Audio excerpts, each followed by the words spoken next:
Hi everybody, I'm Bill Sanders and this is Watch Art Sci, the art and science of watch collection. Today what I want to do is go to part two of the movement makers, see what's in your watch.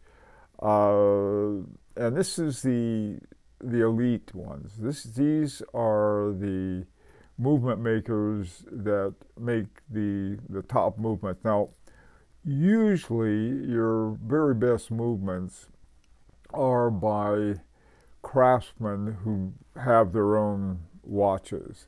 Caribou and Lannon, F.P. Journe, they make their own movements for their own products. Now today though I want to talk about the elite movement makers who make the best movements for other companies. And what I started with was I found this great picture of the top watchmakers from 2012 to 2022. Philippe Dufour makes his own watches, his own movements, and so forth, but he doesn't make them for other companies. He may help out in certain ways, but really not a movement maker for others.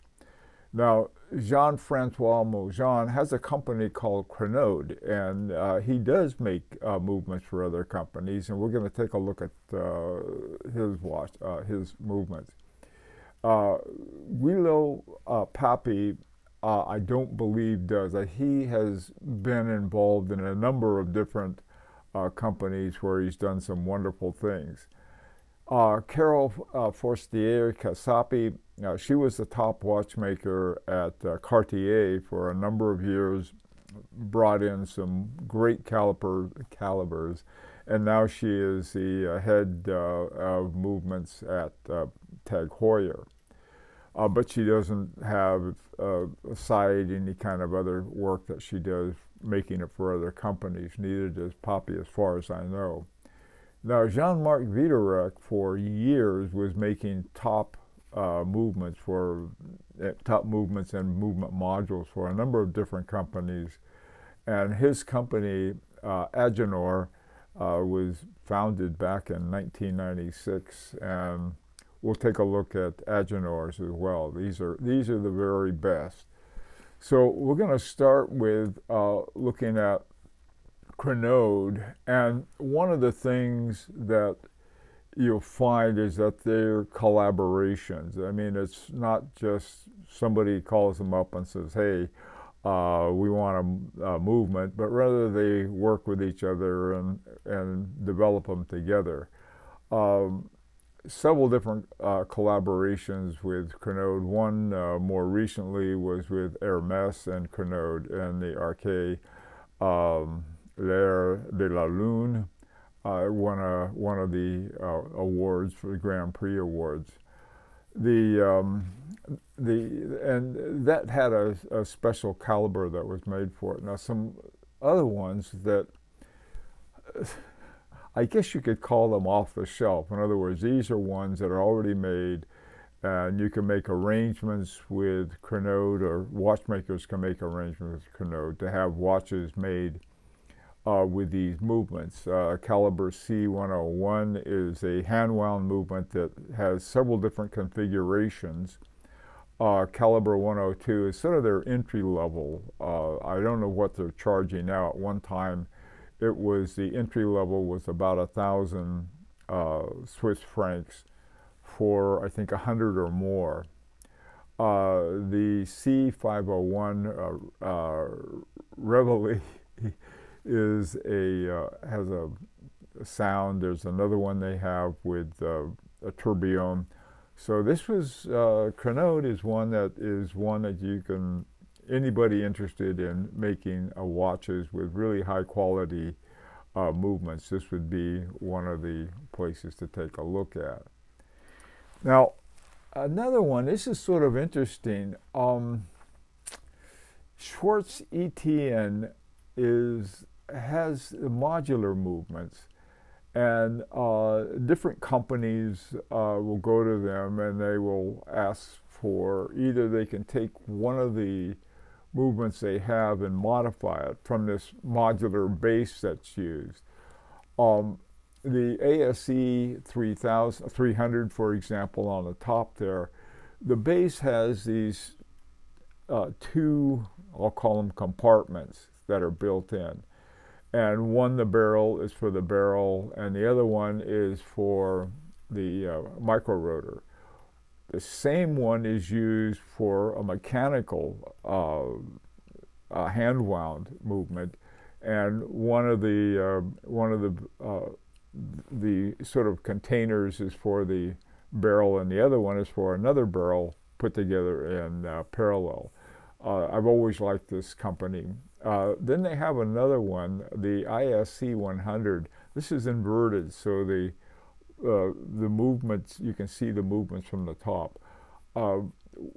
One of the ones, this is by a company called Ming. I think Ming is in Singapore. I could be wrong, but I believe it's from Singapore.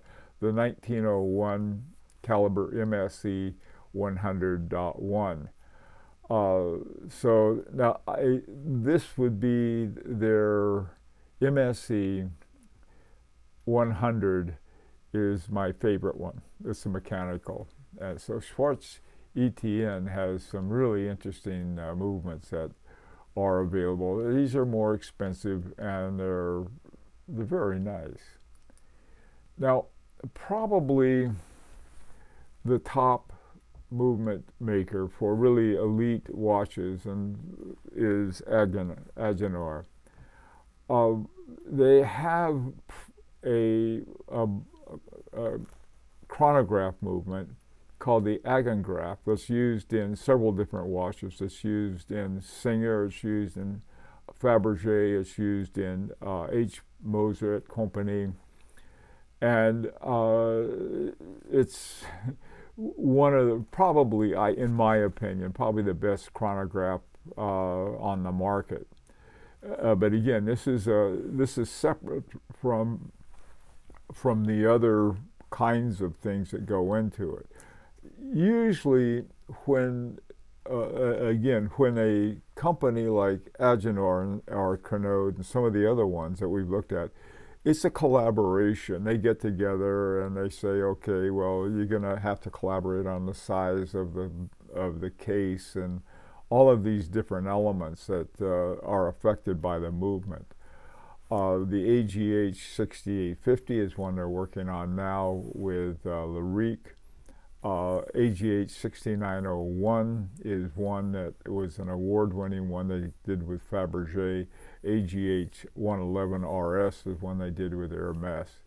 Now, there are 50 different patents that Agenor holds, and this is since 1996 when they first got started. This one showing there is the Agen clutch, which goes with the Agengraph chronograph.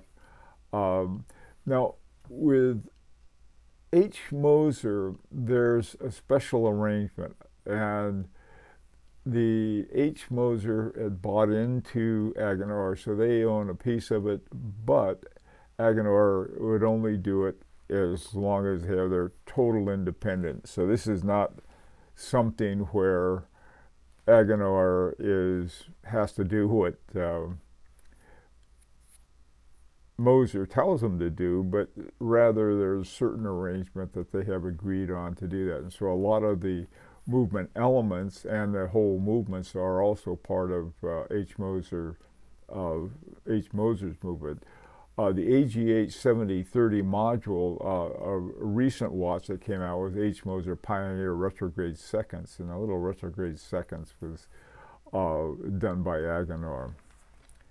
Anyway, so this is, like I said, this is for, in terms of the number and quality of movements and patterns and everything else, they're probably the top Swiss one today.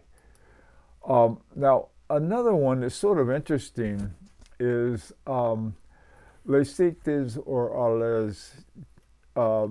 These are the circle of watchmakers. My French is so bad.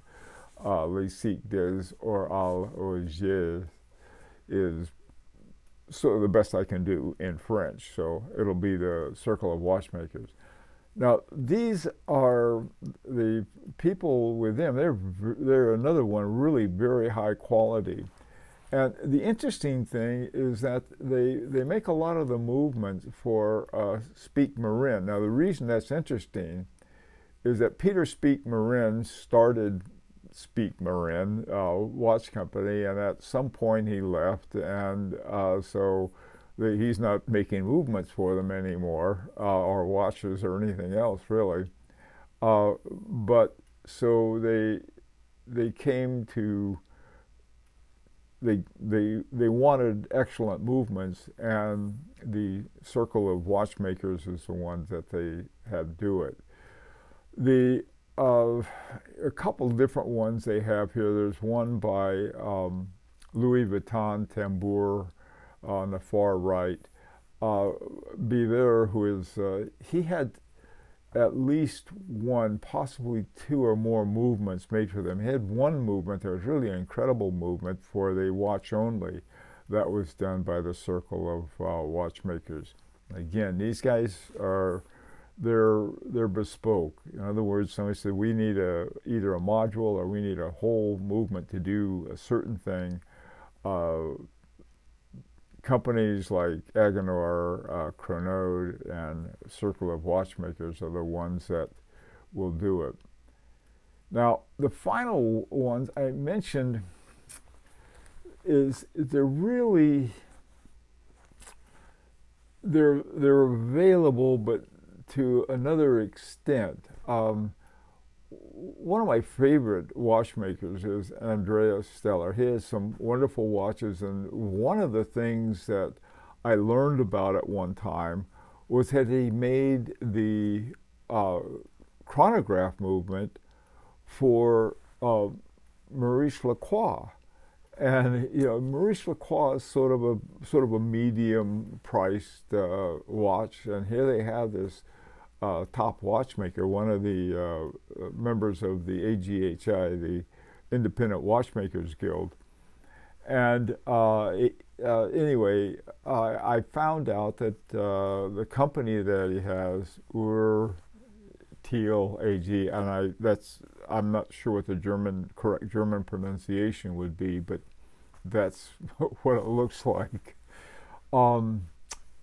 Some brands that he's done projects for include H. Moser, Harry Winston, Mathis du Temps, and then Maurice Lacroix. There are probably several others, but it's sort of an interesting thing because Andreas Steller has his main company where all of these watches that start about $50,000 jump to 85, and then anything else is over 100,000. So that's important. And he has a new one for what's called Cerna, and this is sort of an entry-level watch for the bargain price of 20,000 Swiss francs. So, I mean, he's a very busy guy, but very talented, and from everything I can see, is very well respected and very well liked.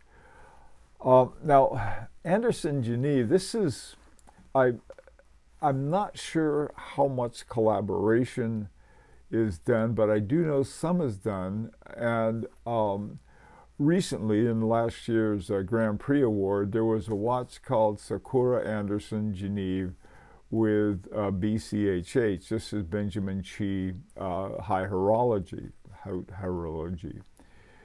And I don't know how many other ones that Sven R. Anderson is working with, and to what extent he is near retirement and part in and part out. But I do know that some of that is going on.